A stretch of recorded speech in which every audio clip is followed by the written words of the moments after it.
everyone! I recently reached the conclusion that as much as I enjoy making healthy cooking videos, which you can check out my Instagram for that collection, I really miss trying new cocktails and showing you how great they are and really outlining how much joy they bring to my life. The only annoying thing about trying out new cocktails is that you quickly realize just how few ingredients you have on hand to actually make them. So imagine my joy when one of my best friends gifted me this 3-ingredient cocktail book by Robert Simonson. I almost said Simon Robertson. This has got all the classics in it and then some. So you won't have to source liquid nitrogen or the tears of an angel in order to make a cocktail. If you've had a drink made by one of those super hipsters, you know that's not that far off. Today's cocktail is inspired by the book's recipe for a Cosmonaut, which was created by Sasha Petrosky, who is the founder of New York bar Milk and Honey. And yes, I probably butchered that name. I'm so sorry. A Cosmonaut is a crossover between a cosmopolitan and a breakfast martini, which apparently is a legitimate cocktail and not a drink that you make with your Cheerios at 9 o'clock in the morning. Who knew? The Cosmonaut contains gin, fresh lemon juice, and some fruit preserves, also known as jam. Let's take a look at the ones that I'm using today. All we have to do is shake our ingredients in a cocktail shaker and serve it up, which means that it's shaken or stirred and then strained into a glass without ice.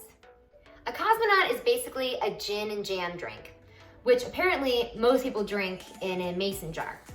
I believe mason jars should be used for pickling, canning, and overnight oats, which is a concept I still can't wrap my mind around, and I work for Quaker. So anyway, we're gonna be serving it in a coupe glass today. Into our shaker goes some ice, 2 ounces of gin, in you go. Next is an ounce of fresh lemon juice. You all know how I feel about these reamers. Finally, 2 tablespoons of preserves, also known as my favorite organic reduced sugar cherry preserves from Trader Joe's. The recipe calls for 1 tablespoon, and I tried that, and it was just straight gin. You want the second one, I promise.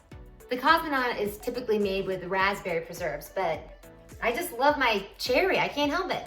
It also gives me an excuse to garnish a drink with these cherries. Pretty excited about that. And it's shake weight time, people. Let's do it.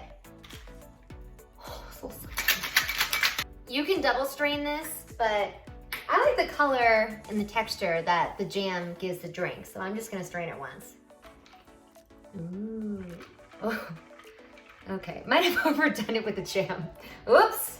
You have to coax it out of the shaker a little bit, but then it's fine. Isn't this color beautiful? Now this is not a huge drink. It's not a big gulp, but it's pretty strong, so a little bit goes a long way. And in goes our cherry. And it disappears just like that, just like that. I'm gonna fashion one of those cherry toothpicks. Oh, that's it. That's it. There's our garnish. Okay. Okay, that's better. That is better. Time to give her a go.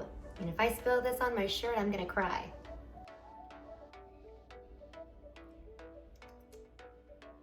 Ooh. Oh, I like this. This is, oh, it's so good. It's tart, it's just a little bit sweet, but you can definitely taste the botanicals of the gin. This is an excellent cocktail, and it's definitely better than the original because, like I said, I tried it with a little less preserves, and that'll put some hair on your chest. Not in a good way, as if there's ever a good way to have hair on your chest. The more I drink this, the more I think that you can obviously switch it up and use vodka instead of gin, or you can add different preserves instead of cherry. You could do, I don't know, maybe jalapeno with raspberry. The possibilities are endless.